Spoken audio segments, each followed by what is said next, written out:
Hi, welcome to Kalaimari's tutorial. Today we will see inline function in C++ programming language. So before seeing the inline function, so we will see what are the drawbacks of calling small function. So you people might be knowing what is the advantage of using the functions inside a programming language. So if the function is being used many times in an application, same function I'm telling about, so we need not expand or define it every time we need that function in our application or the program. We will define once and we may call as many times as possible wherever it is required. So main advantage of using the function in any program is to save some memory space. But while performing the function call, so some set of series actions are going to be held inside the memory. So what does the compiler is going to do when the function is getting called? That's what we are going to see now in this particular slide. So first it will jump to the function.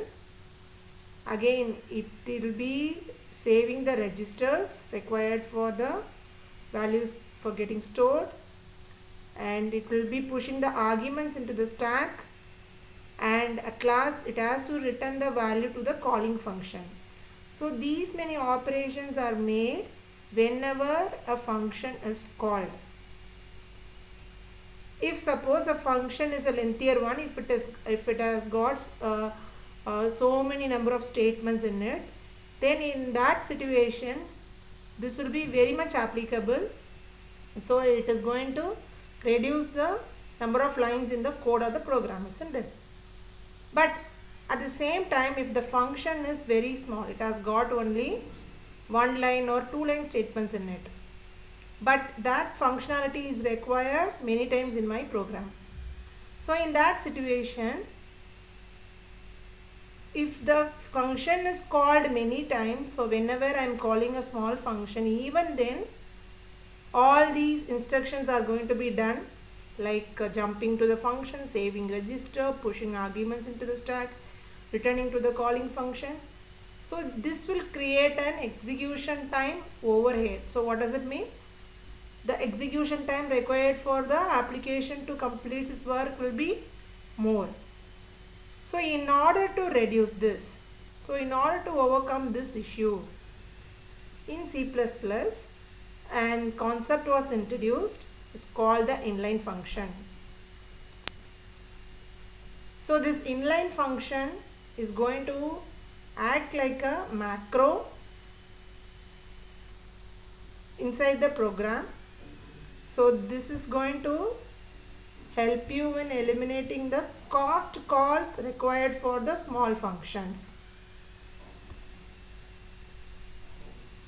So this is a proper definition. So inline function is a function that is expanded inline when it is invoked.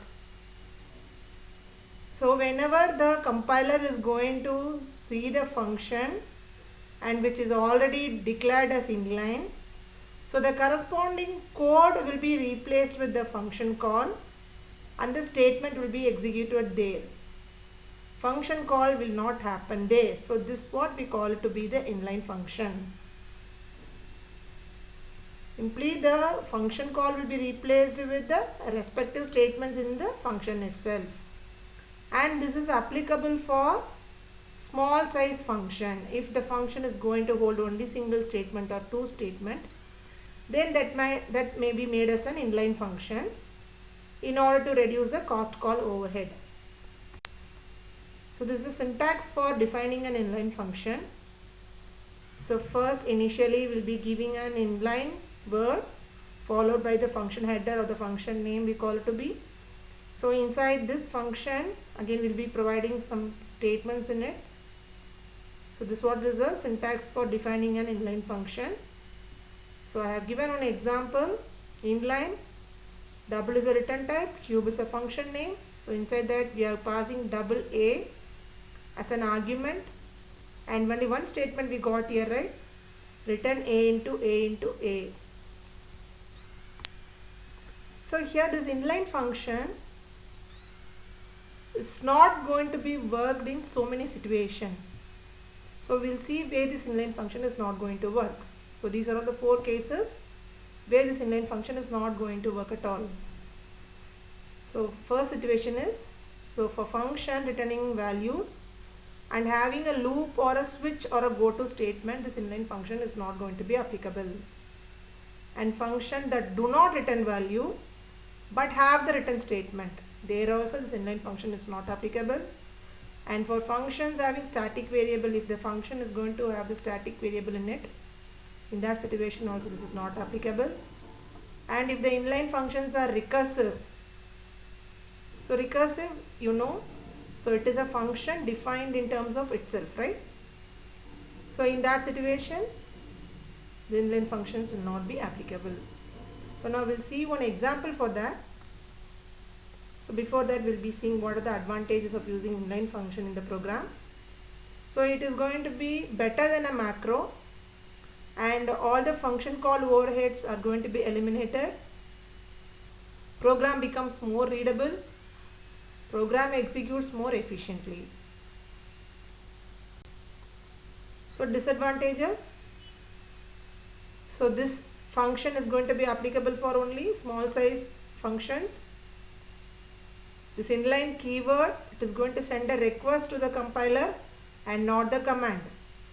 And also it is not mandatory for the compiler to take every function as inline, whichever we declare as an inline function. So it has got its own rights to ignore the function if the function length is very much bigger. So these are all the disadvantages of using the inline function. So we'll see one example. So we have included a preprocessor directive, hash include iostream.h, hash include conio.h. So inline word keyword was given, int, return type, square is the, sqr is the function name. So I am declaring now the square function to be the inline function. So inside that I am passing only integer a as an argument. So you see here we have got only one statement to be executed inside this function. So here this can be applicable. Return a star a. Again one more function I have made as an inline.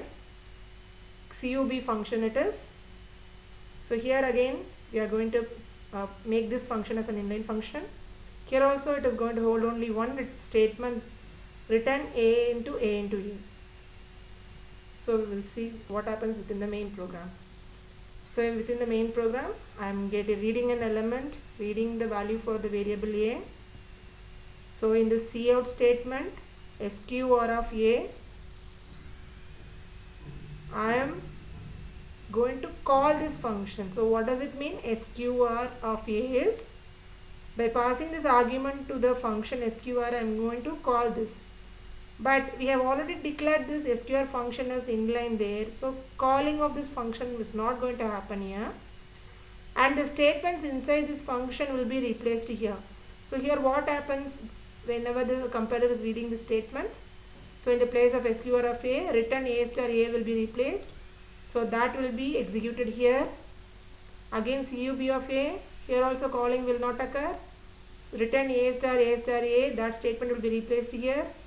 The function will get executed and we'll be getting the output like this. So I'll be passing the value as 5. So square of 5 is 25, cube of 5 is 125. Thank you.